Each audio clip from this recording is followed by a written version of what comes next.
Alright, so here we are with another episode of Minecraft. It's been a bit because I ended up having an issue with some of my recording settings and then also hit just a string of general bad luck. So no fun videos for the last couple weeks, but I am back for another one after a bit of a break.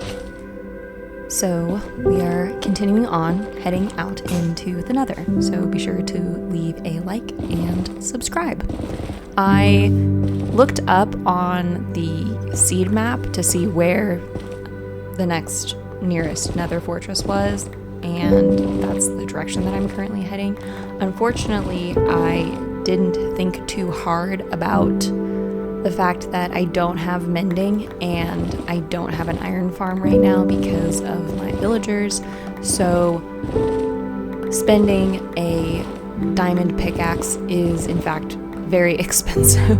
So here I am using it up like there's no tomorrow, and then discovering that I am so poor when I get back that I don't even have enough cobblestone in order to make a stone pickaxe. So that was a bit of a humbling experience to go through when I realized that, which is also around the time when I went, I really need to get my villagers cured. So I went on some adventure to see if I could find the village that has a brewing stand. So I went to this tigress village first, and it unfortunately didn't have one, and then eventually they did have iron armor, so I stole that. Then I eventually found this village, which isn't too far from the one that we spawned at, and this one does have a cathedral, and also in fact has another village that's kind of across the river, which you can't quite see here, but it's not super far, which is really nice when you can sort of see that building in the distance, which is kind of nice because then you have two villages kind of nearby. I haven't had one of those for a very long time, and it even had a lava pit, which was kind of nice. So right here I'm processing on, am I going to move everything I have and own, all of my villagers over here, and this is the other village across the way, and I sort of landed on that I was looking around. I was trying to decide which village I preferred kind of setting up as my base camp, and I decided that doing the other one that's all on one level was probably the better one out of the two, because I didn't want to have to worry about it accidentally having all the different levels, I guess, is like the main issue that I ran into. This guy did have the toolsmithy or blacksmith guy, which is always helpful. It also had the bundle, which always makes me nervous when I get bundles because I saw it used in modded Minecraft for so long that it feels weird to have it in regular. I mean, yes, I have mods, but not ones that add bundles and stuff. So every time I see it, I'm just like, is that supposed to be there? This is me wandering off, forgetting how mushrooms work in general, because I need to have a fermented spider eye in order to cure my villagers. And so I was like, oh, there are very large mushrooms. I can just go hit one of those mushrooms and I'll get my mushroom and be good to go. No, that's not how large mushrooms work, unfortunately. As much as it pains me that that's not how these things work. I also have mining fatigue because there's a water temple in between the other village and my village. So when it came time for me to actually get done with stuff, I move right over top of it and I keep getting mining fatigue, which is very annoying. So this is some of the pale grove wood boat that I have, by the way. I kind of like the color. It's nice and white, which is great. Don't know how much I'll end up using it, but yeah. The other thing that I ran into a weird issue with in the game was the fact that I had such a hard time getting a spider eye.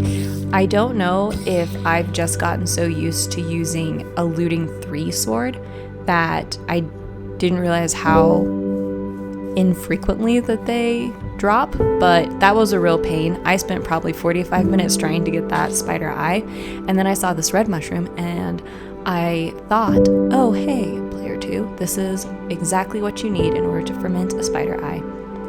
Not true, because I think you need a brown one. So that was a bit of annoyance. I don't even have the spider eye with me, so I don't even know why I was trying to do it there, but whatever. This is how close the 2 villages are. So that's kind of convenient. I, at this point, have moved over all of my diamond level villagers over here just so that I can start establishing them. I broke all of their workstations, unfortunately, except for one. And he is not happy with being moved over here. As you can see, he's wandering the edge of the village area, trying to make his way back, but it's too far away for him to be able to do anything, so that's a bit of an annoyance. So we're going to have to make him a little bit happier on that front before he tries to swim home, because he lives here now. I did move my infinite lava source over too, even though I have a lava pit, but as we all know, it doesn't last forever, so why deal with that issue? So a couple of the base villagers also decided that they wanted to take on my little working station, so a couple of them actually ended up taking on some of those jobs. And then I decided to trade up so that I could finally get a diamond pickaxe back, because I didn't think about the fact that I need one in order to break obsidian. And then I just did the water method inside the lava pit in order to do it. I also had to stay up late in order to get the iron for flint and steel, because I was out of iron, because it's been a rough go. And then finally we were able to make our portal to head back into the nether, and hopefully this one was a little bit closer. I looked it up and it didn't look too far on the map in order to get there, but one thing I didn't take into consideration, what biome I was being spawned into, which was unfortunately a crimson forest. So not the best one. I also at this point swapped over to the creative world version of the game and discovered that the fortress that I'm near also doesn't have a blaze spawner. So all in all, this seed has been largely disappointing just in general with how it's going, to be a little bit more transparent. So I'm honestly toying with the idea of either starting my old seed just fresh with the latest version, or just going back to it again for a little while until we find a good seed for us to officially transition onto, because I think that I picked this one a little bit too hastily. I think I was too focused on getting the pale forest without realizing that there are other factors that I should take into consideration. So anyways, let me know what you think down below. Leave a like if you liked the video and subscribe. Thanks for watching.